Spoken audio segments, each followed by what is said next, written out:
Welcome to the recovery trial training about the synthetic monoclonal antibodies against SARS-CoV-2 spike protein.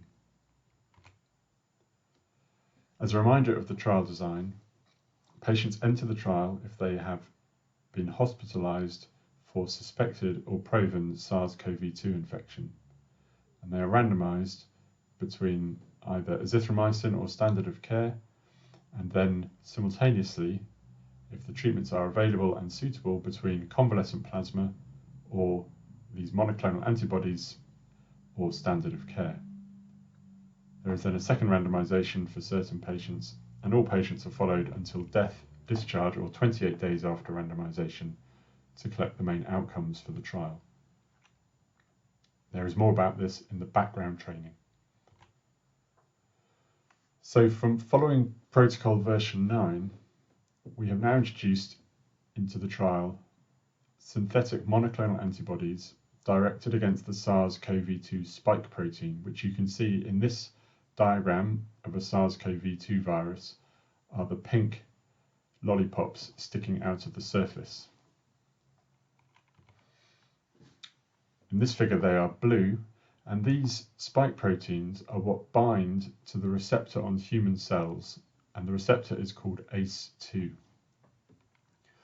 When the spike protein binds to these receptors, the virus is then taken into the cell where it can replicate itself and then kill the cell, and then hundreds of copies of the virus are then released, which is how it causes infection and damage. Antibodies have a major role to play in fighting such viral infections, and you can see the brown antibodies binding to the spike protein in this figure. And when such antibodies are present, they can inhibit the spike protein from being physically able to bind to its receptor, so that cells are less likely to become infected. Antibodies can also activate other parts of the immune system to either kill cells which are already infected or to capture free virus before it can infect cells. Most patients with COVID-19 will develop their own antibodies by about 14 days after infection.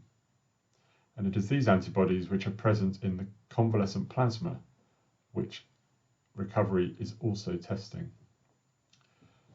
Monoclonal antibodies, however, have been developed which are 100% human, but only bind to one particular epitope or protein structure within the spike protein. The compound that recovery is testing, called REGN-CoV-2, actually is a mixture of two such monoclonal antibodies, which bind to slightly different parts of the spike protein, which mean that if the virus should mutate its spike protein, such that one antibody doesn't bind so well, the other antibody almost certainly still will, and so still be able to neutralize the virus. These antibodies have been developed rapidly and are still relatively early in development, and so far they have been given to about 600 patients in earlier phase trials. There have been no serious adverse reactions, and 4 patients have had minor infusion reactions which could be controlled fairly easily, and the infusion was completed in 3 of these 4 cases. There are other trials ongoing with this antibody compound in other settings. Your trial pharmacy will need to be more closely involved in this comparison, as REGN-CoV-2 is currently unlicensed. It needs to be stored in a temperature monitored refrigerator between 2 and 8 degrees centigrade. There will be a web system for stock control to which your pharmacist will be given access, but the randomization will still be done using the normal main trial system. We will provide a pharmacy manual and other materials such as a risk assessment, and these are available on the trial website. If a participant is allocated REGN-CoV-2 in recovery, then the pharmacist should take the necessary vials from the refrigerator, paying close attention to the instructions in the pharmacy manual. The allocation should be recorded on the web system, which will simultaneously provide an expiry check for the treatment. And then pharmacy may prepare the infusion, again according to the instructions in the pharmacy manual, depending on your local policies and procedures. As mentioned, about 500 people have been in trials of Regen-CoV-2 to date with no serious adverse reactions. The 4 minor adverse reactions that have occurred are listed here, but are fairly typical infusion reactions when antibody therapy is given, and all except one of these participants completed the infusion.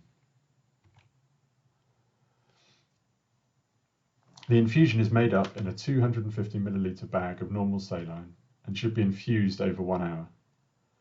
As described, infusion reactions may occur, and if necessary, the infusion should be stopped and the reaction managed symptomatically. For example, bronchodilators for wheeze, or antihistamines or hydrocortisone for pruritus or rash, or other symptomatic treatments. The infusion can be restarted at 50% of the previous rate, as long as the managing doctor is satisfied that it is reasonable to do so and the reaction was not severe. As part of recovery, we are collecting additional safety data about the monoclonal antibody infusion, which, if you're familiar with it, is very similar to the safety information collected about convalescent plasma. So we wish to collect whether any of the following events occurred during the first 72 hours after randomization. The events we are looking to collect include worsening in respiratory status, any sort of infusion reaction, significant rise in temperature, sudden and significant hypotension, and clinical hemolysis. This information is collected on an additional Open Clinica form, which your team are probably already familiar with if they have participated in the convalescent plasma part of recovery. And these data will be reviewed by the Data Monitoring Committee, and they will determine whether it is collected for all participants or whether we can stop collecting it during the trial if the monoclonal antibody infusion appears to be safe. So Regen-CoV-2 is being offered in a factorial randomization entry into recovery, and Regen-CoV-2 is a combination of 2 monoclonal antibodies directed against the SARS-CoV-2 spike protein, and we will be collecting extra safety information from at least the first 200 participants to ensure that we monitor the safety of this exciting but novel therapy in recovery. Thank you very much for your attention.